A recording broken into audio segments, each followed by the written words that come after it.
Hello students, welcome to my class. আজি আমি 10.2 exerciseৰ question number 4, 5 এই ভিডিঅ'টোত কৰিম, ঠিক আছে?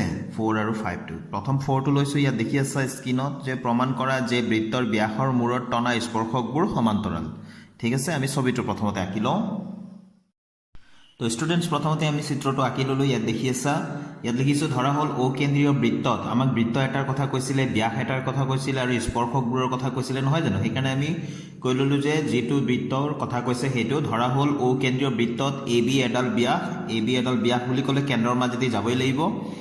এ বিন্দুত এ পি আৰু বি বিন্দুত বি কিউ দুডাল বৃত্তটোৰ স্পৰ্শক, এই বৃত্তটোৰ স্পৰ্শক। ঠিক আছে, প্ৰমাণ কৰিব লাগে এ পি সমান্তৰাল বি কিউ বুলি আমি প্ৰমাণ কৰিব লাগে। পাৰ কৰি দিব পাৰো, এইটো ইফালে ইফালে পাৰ কৰি দিব পাৰো, পাৰ নকৰিলেও হ'ল। ঠিক আছে, এতিয়া আমি প্ৰমাণটো আমি কেনেকৈ কৰিম? যিহেতু আমি জানো এইটো অ এটো কি হ'ব, ব্যাসাৰ্ধ, নহয় জানো? অ এ ব্যাসাৰ্ধ, ইফালে অ বি টো ব্যাসাৰ্ধ হ'ব।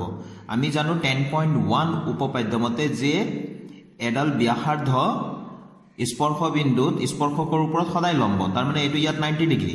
সেই একেদৰে অ বি ব্যাসাৰ্ধটো বি কিউ স্পৰ্শকৰ ওপৰত সদায় লম্ব হ'ব এই স্পৰ্শ বিন্দুত, এইটো 90 ডিগ্ৰী, ইফালেও 90 ইফালেও 90, অৰ্থাৎ এই দুটা কি কোণ হ'ব? একান্তৰ কোণ। একান্তৰ কোণবিলাক সমান, তাৰমানে এই একান্তৰ কোণ কেনেকৈ সৃষ্টি হৈছে? বি কিউ আৰু এ পি ৰেখাখণ্ড দুডালক বা ৰেখা দুডালক এ বি এই ৰেখাখণ্ডই কটাকটি কৰাৰ ফলত বা ছেদ কৰাৰ ফলত এই দুটা একান্তৰ কোণৰ সৃষ্টি হৈছে। যদি একান্তৰ কোণবিলাক সমান হয় তেনেহ'লে এই ৰেখা দুডাল, তাৰমানে এ পি আৰু বি কিউ সমান্তৰাল হ'ব। ঠিক আছে, একেবাৰে ইজি। মই এতিয়া লিখিম, মই লিখি দিলোঁ। এতিয়া যিহেতু স্পৰ্শ বিন্দু এত অ এ ব্যাসাৰ্ধ আৰু এ পি স্পৰ্শক, এতেকে O A P equal to 90 degree কেনেকৈ হয় আমি উপপাদ্যৰ কথাটো লিখি দিব লাগিব। 10.1 উপপাদ্যৰ স্পৰ্শ বিন্দুত টনা ব্যাসাৰ্ধ স্পৰ্শকৰ ওপৰত লম্ব, কথাটো লিখি দিলে এইটো গম পাই গ'লো যে এইটো 90 ডিগ্ৰী হ'ব।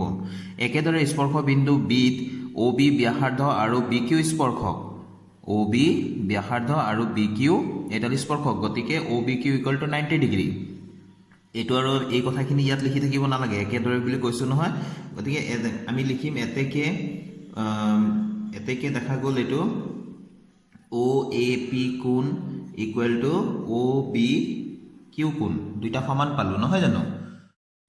এতিয়া মই লিখি দিলোঁ যিহেতু এই দুটা কোণ সমান, কিন্তু অ এ পি আৰু অ বি কিউ কোণ দুটা এ পি আৰু বি কিউক এ বি এ ছেদ কৰাৰ ফলত সৃষ্টি হোৱা একান্তৰ অন্তঃকোণ। এতিয়া আমি চিত্ৰত চাওঁ, এয়া অ এ পি কোণ আৰু অ বি কিউ কোণ, এই কোণ দুটা এইফালৰ কোণ এইফালৰ কোণ কেনেকৈ সৃষ্টি হৈছে? এ পি আৰু বি কিউক এ বি ডালে ছেদ কৰাৰ ফলত সৃষ্টি হোৱা কোণ দুটা, এই দুটা কোণক কি বুলি কোৱা যায়? একান্তৰ কোণ বা একান্তৰ অন্তঃকোণ।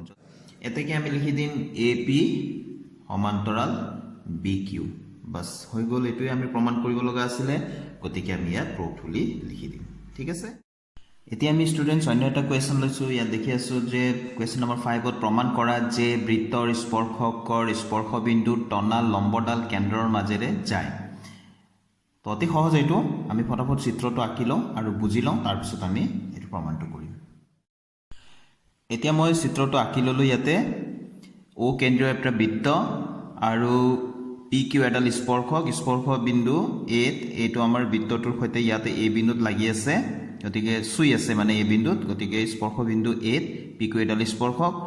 আমি এই কথাখিনি লিখি দিছোঁ ইয়াতে। সমাধান: ধৰা হ'ল অ কেন্দ্ৰীয় বৃত্তত স্পৰ্শ বিন্দু এত পি কিউ এডাল স্পৰ্শক। প্ৰমাণ কৰিব লাগে যে এই বিন্দুত পি কিউ স্পৰ্শকৰ ওপৰত টনা লম্বডাল, এই বিন্দুত ইয়াৰ পৰা মানে যিটো লম্ব টানিম পি কিউ স্পৰ্শকৰ ওপৰত, সেই লম্বডাল কেন্দ্ৰ অ'ৰ মাজেৰে যায়, অৰ্থাৎ কেন্দ্ৰ যিটো বৃত্তৰ কেন্দ্ৰ আছিলে অ, তাৰ মাজেদি যাব। ইয়াৰ ওপৰত যিডাল লম্ব টানিম এইফালৰ পৰা হ'লেও পাৰ কৰি দিলে অ'ৰ মাজেদি, ওপৰৰ পৰা টানিলেও তাৰমানে অ'ৰ মাজেদি যাব লাগিব। সেই কথাটো আমি প্ৰমাণ কৰিব লাগে। এই প্ৰমাণটো আমি কণ্ট্ৰাডিক্টৰী মেথড বুলি কয়, বিৰুদ্ধ মেথড, বিৰোধ কৰি পেলাই আমি এইটো প্ৰমাণ কৰিম। ঠিক আছে,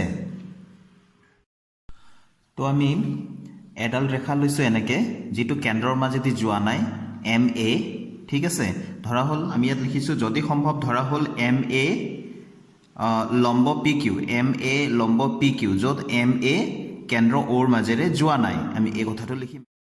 তো মই ইয়াত লিখি দিলো যদি সম্ভৱ ধৰা হ'ল MA লম্ব PQ MA লম্ব PQ য'ত MA ৰেখাডাল তাৰমানে এই ৰেখা বা ৰেখাখণ্ডডাল কেন্দ্ৰ ওৰ মাজেৰে যোৱা নাই ঠিক আছে যদি এতিয়া MA যদি লম্ব হয় তেনেহ'লে MAQ এই কোণটো 90 ডিগ্ৰী হ'ব তো এতেকে MAQ